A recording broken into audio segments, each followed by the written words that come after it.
Welcome back, everybody. I'm glad you can join me again. I've been meaning to do something a little different for my viewers for the last little while, and I decided to start a new segment and call it Quick Q&A.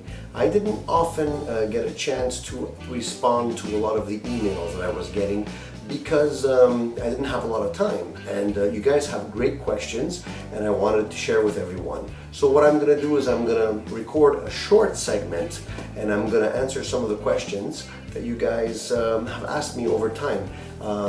So let's start off with a couple of really good questions. A while back I made a video on Montey's guitars. And Montey's Guitars is a shop out of England that winds really great PAF replica pickups. And I did a review and a sound clip on that for you guys. And I got some really good questions, so I'm going to answer some of those today. Stompbox Chris, one of our viewers, says, would you recommend a two-conductor set and old-style wiring with a Les Paul 2013 standard if I don't care much about additional switching or the four-conductor ones with the quick easy connects? Would the latter still have pure vintage tone? So Stompbox Chris, as far as I know, the difference between vintage wiring and the new circuit board audibly is not going to give you that much of a difference. You're still going to be able to get the quality that you're looking for.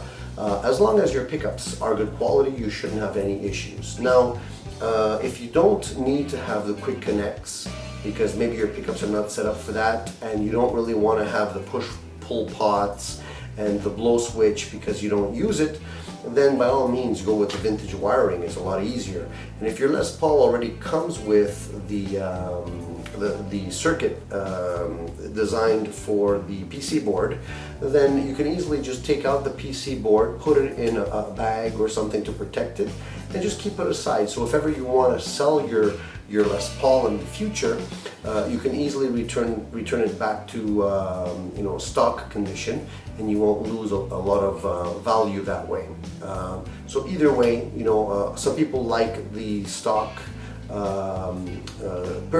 circuit board, PC board, because of the flexibility that it offers, and other people are purists and just want to have the standard wiring the way the old vintage Les Pauls used to be, and that's fine. I have both in my guitars. I have one with the modern circuit board and one with the vintage wiring, and I like them both for different reasons. Let's go on to the next question. Mike Vincent asked me what the cost is for those PF vintage pickups and shipping to get them to Canada. So what he's referring to obviously is Matt's pickups from Montey's Guitars. By the way, Matt really winds some really wicked pickups. I really was very impressed with the quality of the pickups, the vintage quality. They're probably some of the better pickups I've ever tried, actually, but they're not cheap. According to the information on Montey's Guitars website, the pickups cost 255 British pounds, which translates to about 467 Canadian dollars. It's not the best time to convert the Canadian dollar to pounds because the value of the Canadian dollar is pretty crappy these days, so it's going to cost quite a bit of money. I would kind of maybe wait till the dollar gains a little bit more value and then maybe buy those pickups, unless you can find some other way of getting them. But they're definitely worthwhile. They're like I said, some of the best pickups I've tried. I removed the set of burst buckers from my Les Paul. They were some burst bucker pros that I had in there, and I'm not going back. I took the burst buckers out. I probably will end up selling those, and I'm going to keep in the ones that Matt from Montey's Guitars sent me because I like them so much. Another video that I made not too long ago was where I compared the Fender 52 reissue to the Squier Classic Vibe Telecaster. And if you recall, I did a blindfolded sound test where I played each and I let you guess which one was the 52 reissue and which one was the Squier Classic Vibe. A lot of you guys got upset. A lot of you guys started, setting some nasty comments there because you were sure that you were going to prefer the more expensive 52 reissue, but I think a lot of people were actually surprised to find out that the Classic Vibe sounded pretty good. So I had some questions on that, so let's answer a couple of those. Sean Huff sent a message and he says, he asked me if I got rid of my cheap beginner's Squier Telecaster, and he says it's Fender American Vintage 52 all the way. So obviously he's a big fan of the American 52 reissue Telecaster, and there's a lot of people who are. I like the 52 myself. Sean, don't get me wrong, I mean, the 52 is a great instrument. It's just that the Squier Classic Vibe, for the amount of money that you're spending and the tones that you're getting out of it, is really a bargain. And I don't see why anybody wouldn't want to have a secondary guitar that's not as valuable per se as a 52, which can give you some great tones, and you don't have to worry about it getting stolen or damaged and whatnot, and you can modify it if you like. For the amount of money that you need to pay to get one, it's a no-brainer for me. I still think it's the best bang for the buck. If you're a purist and you like the 52 reissues because it's got Fender written on it, by all means, it's a great guitar too, but the Squier Classic Vibe is hard to beat. So Angel Martinez sent a message saying that the guitar sounds fantastic.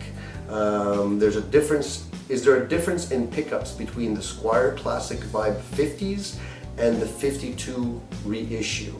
I need a Telecaster, but I simply don't know which one to get. I'm looking to play blues and hard classic rock, such as AC/DC, ZZ Top, Stones, Zeppelin, the Kinks, Stevie Ray Vaughan, etc. Right? So he wants me to give him my advice.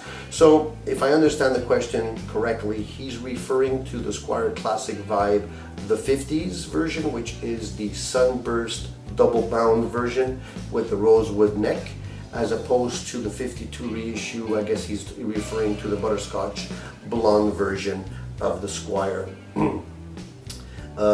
The pickups are indeed different. They're not the same type of pickups in each. I prefer the pickups that are in the butterscotch version myself. There's a little bit of a difference in tone, not a huge difference, but there is some.